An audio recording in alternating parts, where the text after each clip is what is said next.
en el marco de proyectos de investigación que tienen que ver con el estudio de la zona costera, y los mecanismos de transporte que existen en el litoral. Ustedes saben que la zona costera es un lugar muy dinámico que ha importado, que le interesa mucho a la geografía, no solamente de Chile, no solamente de Brasil, de América Latina, sino que del mundo, porque es un lugar en donde se expresan de mejor forma los mecanismos dinámicos que hoy día participan y dan movilidad a los paisajes. Desde un punto de vista amplio de la geografía, también es un lugar en donde se localiza la mayor parte de la población del mundo. Se encuentra en la zona costera. Y para eso, hoy día, dentro del marco también del curso de Geomorfología Dinámica del Instituto de Geografía de la Pontificia Universidad Católica del Paraíso, y aprovecho de mandarles un saludo a nuestros amigos de Brasil, que también están en este momento asistiendo a esta presentación, hemos invitado a Mateus Silveira, que él es el maestrando del programa de Magíster de la Universidad Estadual de Ceará, él es geógrafo, y está trabajando estos temas. Es una colaboración que ya tenemos hace un tiempo iniciada con la Universidad Estadual de Ceará en estudios relacionados con los mecanismos de transporte eólico y los procesos de interacción que existen entre las playas y las dunas en la zona costera. Y Mateus, que está por aquí presente, ¿qué tal, Mateus? ¿Cómo estás? Un gusto verte. Nos va a hablar acerca de sus experiencias, sus investigaciones y lo que él está realizando en Brasil, en la zona costera. Recuerden que yo les comentaba, ¿no es cierto?, cuando los invité a participar de esta presentación, que nosotros estamos acostumbrados a tener una costa árida, una costa templada y una costa fría. Ahora estamos en presencia, nosotros, Mateo nos va a hablar acerca de una costa tropical y más encima con interacciones con otro océano. Así que súper bien, contento que Mateus, que nos estés acompañando, muy contento y sean bienvenidos todos los colegas, ¿no es cierto?, que vienen desde Brasil, a todos ellos un gran saludo para ellos y por supuesto, Mateus, la conexión es tuya. Dale más. Olá, buenas tardes a todos. Es un placer poder tener essa conversação com você hoje. Me gostaria de agradecer ao professor Herman pela invitação. Então, vou dar continuidade agora com a apresentação, certo?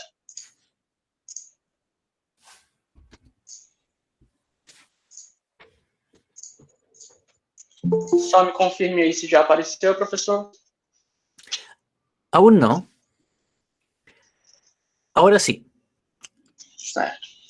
Bem, nós combinamos trabalhar um pouco sobre a zona costeira brasileira, né? Então eu trouxe como título Zona Costeira Brasileira, Gênese, Gestão, Vulnerabilidades e Perspectivas Futuras.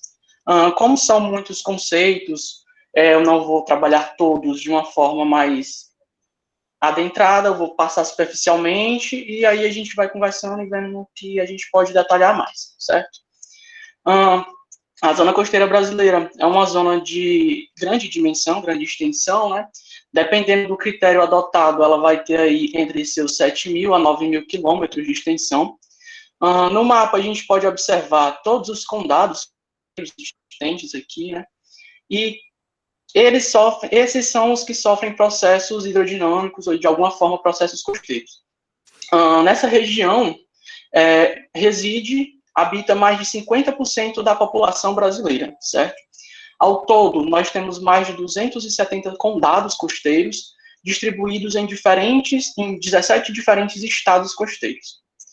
Agora nós vamos falar um pouco como se dá a dinâmica costeira, né? Ondas, clima de ondas, de maré. Aqui, nessa imagem, nós podemos observar a variação da altura de onda por meses. Assim, podemos analisar a sazonalidade, né, das ondas e como elas se comportam em um padrão regional. Já aqui, nós podemos observar as ondas extremas, como é que elas se comportam. De uma forma geral, a gente pode observar que para o Nordeste brasileiro, mais especificamente para o estado do Ceará, nós temos umas ondas que variam de 2 a 2,5 metros, diferentemente do que acontece na região sul do Brasil, que nós temos ondas que chegam a aproximadamente 5 metros. E nós vamos também falar um pouco sobre as marés de tormenta, né, os storms sujos, que também seguem o mesmo padrão de comportamento, sendo em torno de 0,2, 0,4 metros para a costa norte e nordeste do Brasil, e valores maiores, mais altos, para a costa sul e sudeste, chegando até 2 metros de altura. Aqui nós podemos ver como se dão a altura das ondas, né? Também tem essa maior dinâmica. A maior altura estão concentradas nas regiões sul e sudeste, chegando a 2 metros e meio de altura. E na região norte nós temos as menores alturas registrando aí entre meio metro, por aí. Por fim, nós temos a variação de maré, que aí ocorre justamente o contrário, né? Nas regiões sul e sudeste nós vamos ter as menores variações de maré, e na região norte do Brasil nós vamos ter as maiores variações, chegando até 7 metros. Aqui eu trouxe para a gente poder falar um pouco também como se dá a dinâmica climática, né, do litoral brasileiro. Nós temos ali a interferência, a atuação da zona de convergência intertropical, a ZCIT, temos a ação dos ventos alísios, as frentes frias ali na região sudeste do Brasil. No mapa nós podemos observar que as cores mais esverdeadas são as regiões com maiores altitudes, certo? E as regiões onde nós temos cores mais azuladas, como ali na região norte, entre Macapá e Belém, são onde nós temos as menores variações de altitude, as variações mais baixas. Nós também podemos observar que nesses pontos roxos, rosadas, né, como eu já tinha falado, encontram-se as maiores variações de maré, que a gente pode observar ali próximo a Macapá, e na região sul, sudeste, entre Vitória e Porto Alegre, nós podemos observar as menores variações, de 3 a 200 centímetros. Nessa segunda imagem que eu trouxe para vocês, é como se dá a distribuição do clima na região brasileira, no Brasil, certo?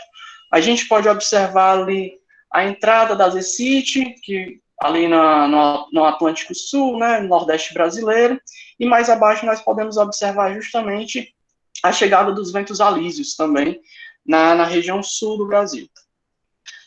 Bem, a costa brasileira, como a gente pode ver, é uma costa bem dinâmica, então ela vai ter diferentes geologias, geomorfologias e climas. Então nós não podemos trabalhar ela de uma forma como se fosse uma coisa só. Então, na costa norte do Brasil, nós vamos ter uma costa dominada por marés e manguezais, com regimes de macromaré. Na costa nordeste, nós vamos ter uma costa dominada por ondas e mesomarés, também com falésias sedimentares. Também vamos ter na costa sudeste falésias sedimentares, só que dominadas por regimes de ondas.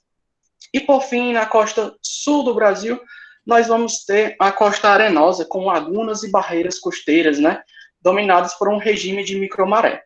Nesse mapa, nós também podemos perceber como se dá a precipitação em todo o território brasileiro.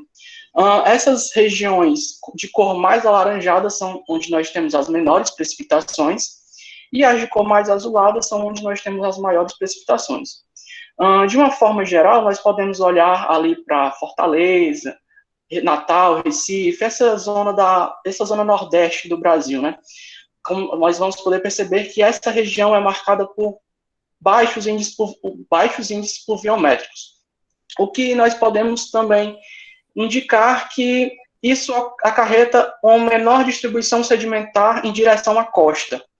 Então, nós vamos ter uma costa faminta, digamos assim. Desta forma, nós não podemos tratar o litoral brasileiro como sendo da mesma forma, né? Nós não podemos fazê-lo como uma receita de bolo, onde nós vamos pegar sempre os mesmos ingredientes, passar pelos mesmos processos e ter o mesmo resultado. Então, atualmente, nós temos uma regionalização da costa brasileira, distribuída em 7 diferentes regiões de planejamento e gestão. Nesta imagem, nós vamos poder perceber os principais processos costeiros de distribuição sedimentar, né, da costa brasileira, e os principais rios que fazem este trabalho. Na costa norte, que é o rio Amazonas e os seus tributários, que levam os sedimentos em direção às praias e os manguezais. E na região sul e sudeste nós vamos ter o Rio Paraná, que vai fazer esse trabalho em direção à costa. De uma forma geral, a gestão da costa brasileira se dá da seguinte forma. Nós vamos ter a Política Nacional de Recursos do Mar, em 1980, e a Política Nacional do Meio Ambiente, em 1981. Essas duas políticas, elas vão gerar e dar subsídios para o Planejamento Nacional de Gerenciamento Costeiro, que teve seu início em 1988, e como a gente pode perceber, teve várias atualizações até o ano de 2004, onde teve sua última atualização. Além disso, nós vamos ter projetos complementares também que estão em vigor, como o projeto Orla, Lixo no Mar, o projeto SMC Brasil e o Procosta. E mais especificamente na costa do Ceará, desde o ano passado, nós também vamos ter uma política pública denominada de Programa Cientista-Chefe. Acho interessante ressaltar aqui na apresentação hoje o período que nós estamos vivendo, né? Que é a década dos oceanos proposto pela Unesco. Mas qual é a perspectiva da década dos oceanos? É mobilizar recursos e inovação tecnológica em ciência oceânica necessário para entregar os principais resultados à sociedade. E quais seriam esses resultados? Vão ser esses 6 pontos que nós temos destacado aí na tela.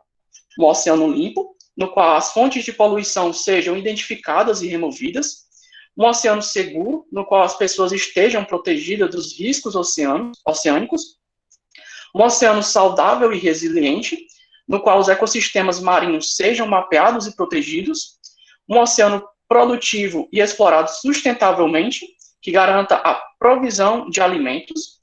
Um oceano previsível, no qual a sociedade tenha a capacidade de compreender as condições oceânicas presentes e futuras.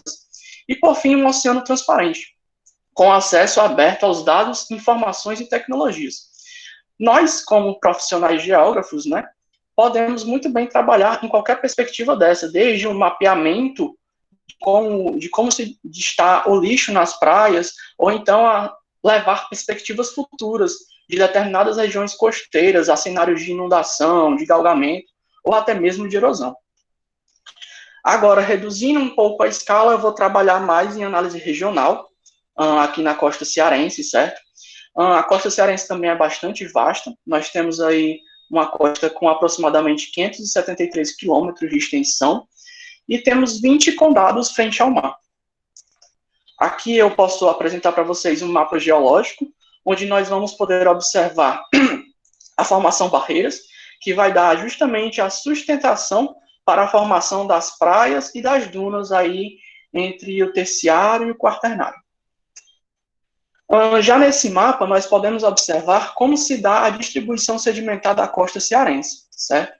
Nós vamos poder ver que temos, em alguns locais, como em Capuí, areias muito finas, ou então, em outros locais, areias mais finas, ou então, passando para médio a grosso, como é o caso da costa aqui de Fortaleza, que nós vamos encontrar justamente grãos de areias de médio a grosso. E o que é que isso indica? Indica uma maior potência da energia da onda, né? Porque quanto maior o sedimento, mais energia a onda vai ter para poder colocá-la na costa. Nesse segundo mapa, que eu apresento aqui para vocês agora, nós podemos ver as obras costeiras que estão construídas na praia, no litoral de Fortaleza. E nós podemos ver um grande adensamento dessas obras, né, ali. Isso se dá justamente, isso é um indicador de que ali existe problemas de erosão costeira, né? Porque quanto mais obras, mais o litoral tenta se adaptar de forma antrópica para tentar mitigar esses processos. E agora eu vou apresentar para vocês o caso clássico aqui de Fortaleza, justamente onde deu início a essa construção dessas obras, né, que é aí do Porto do Mucuripe.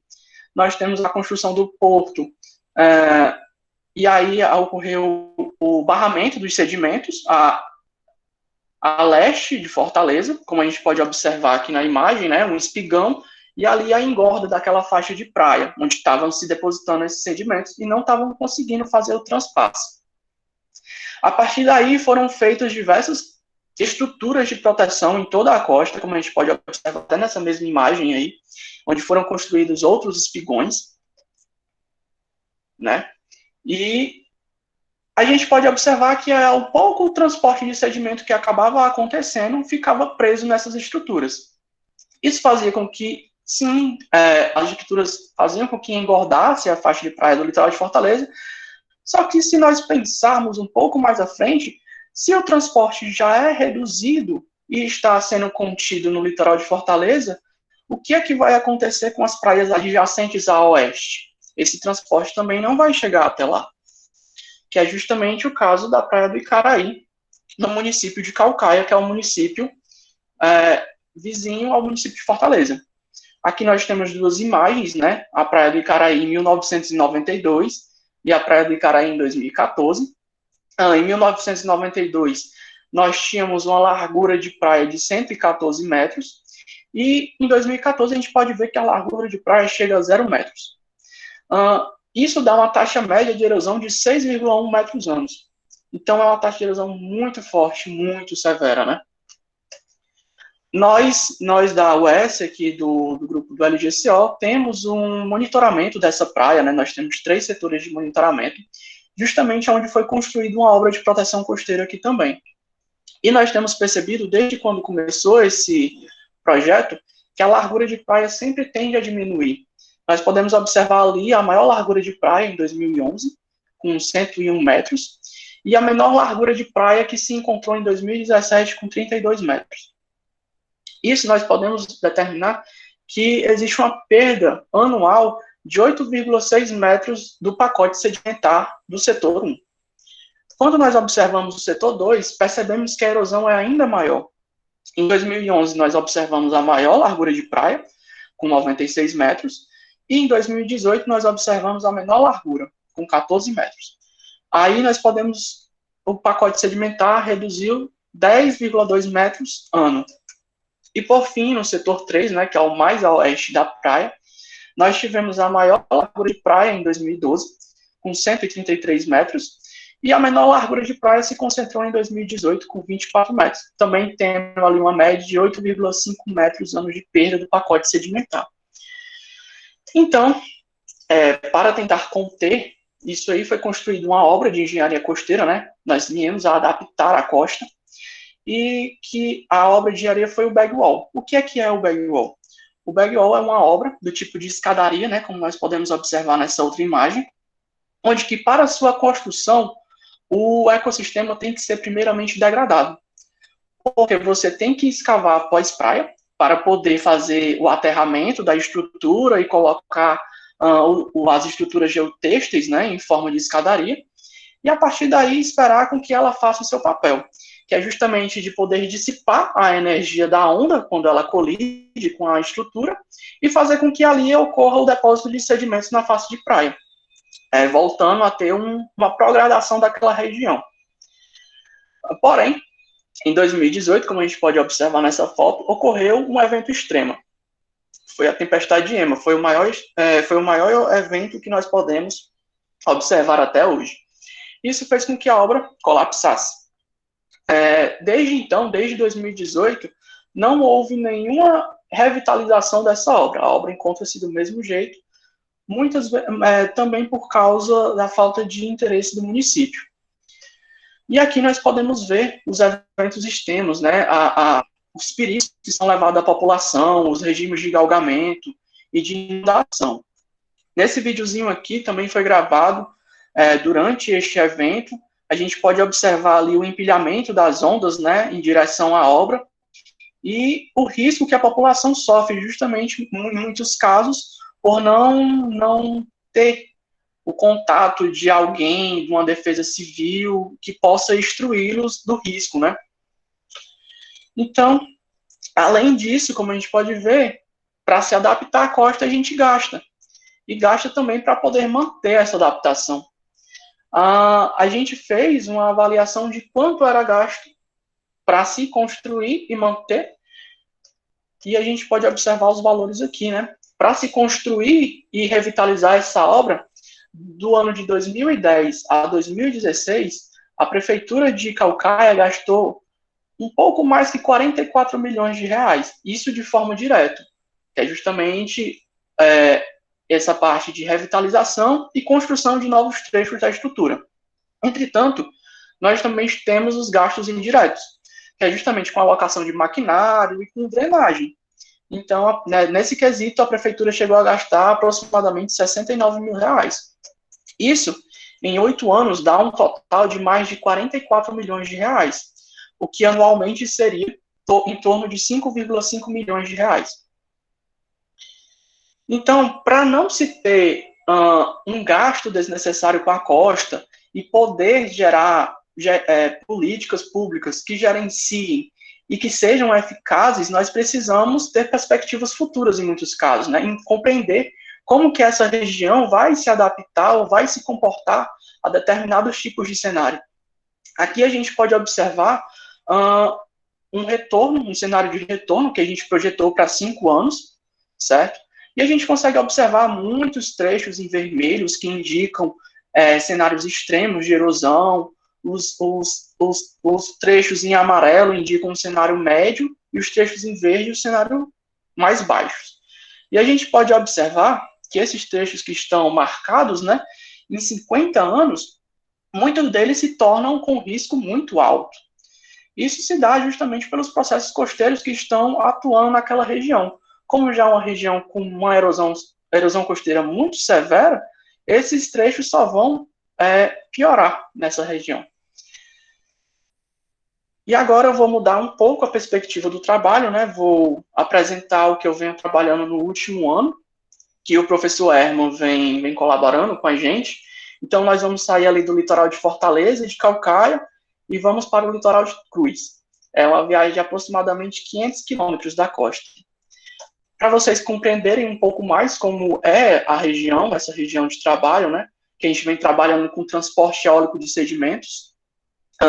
Nós podemos observar neste mapa que a praia é composta por dunas embrionárias, né? Tem uma superfície de deflação ativa bem grande. Temos também uma superfície de deflação estabilizada ali, com corredores de deflação. Temos as dunas embrionárias, as dunas móveis e as dunas fixas. Mais especificamente aqui, a gente pode olhar, observar quanto cada trecho destas feições vai ocupar neste setor da costa, né? A gente pode observar ali que os tabuleiros pré-litorâneos, que estão desta cor mais alaranjada, são os que ocupam a maior percentual da costa, e logo em seguida temos também a superfície de deflação ativa, que é onde ocorre a maior taxa de transporte sedimentar da Praia do Preá. Enquanto a dinâmica costeira, né, a morfologia costeira, aqui a gente pode observar o DEM da região, né, que a gente fez a partir de perfis topográficos com o GNSS-RTK, e a gente pode observar que as maiores variações estão justamente na faixa que se dá no setor de deflação ativo e na faixa de praia. E ali naquela parte que compreende as dunas embrionárias também. Isso se dá por quê? Em muitos casos, pelo sistema de deflação ativo, que vai ser potencializado pelo transporte eólico da área, né, que como a gente vai ver mais à frente, é bem potente, e também pelos corredores de deflação que acabam se criando entre as dunas embrionárias. Isso faz com que ocorra um transporte de sedimentos da praia em direção ao continente, no caso, a superfície de deflação. Quando a gente fala também de dinâmica costeira, a gente tem que entender como se dão os grãos de areia daquela região, né? Aqui nós podemos observar que existem um padrão que é de areia média, entre areia fina e areia grossa. Como a gente pode observar no mês de setembro de 2019, que é o mês que ocorre a maior taxa de transporte sedimentar e o maior fluxo de ventos, nós podemos observar ali uma maior quantidade de areia média. E isso vai variando entre os meses. Como a gente pode observar já umas tendências em novembro de 2019 entre areia grossa e areia muito grossa.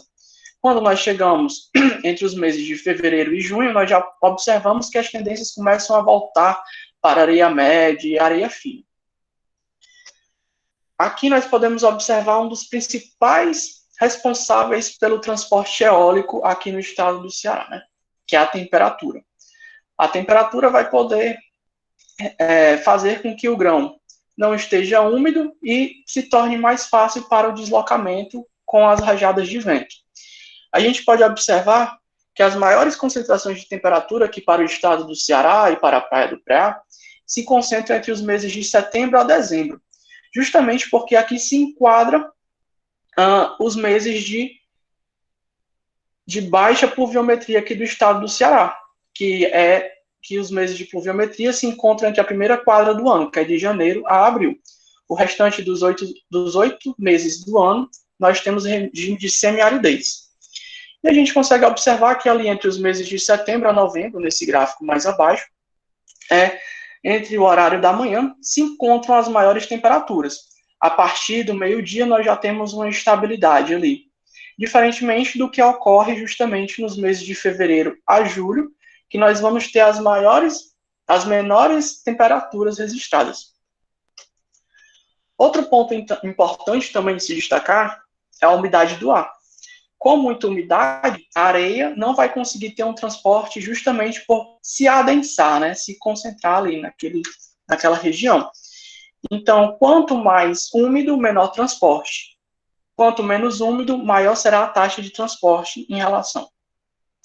E nós podemos observar que a maior taxa de umidade se concentrou no mês de fevereiro, com 91, e em julho, com 53, foi a menor taxa. Nesse gráfico mais abaixo, a gente pode observar também que entre os meses de setembro e novembro, a umidade relativa durante o período da manhã é sempre muito baixa, ali próxima dos 55. Já durante os meses de fevereiro, junho e julho, a gente vai ter uma maior taxa de umidade, chegando até 90, até 80. E, por fim, nós vamos falar um pouco sobre o comportamento dos ventos. Nós podemos observar a maior taxa, o maior vento no mês de setembro, chegando a 26,8 metros por segundo, e as menores variações entre fevereiro e junho, chegando a 1,1 metros por segundo. Nesse gráfico de box plot, a gente pode observar isso de uma forma melhor.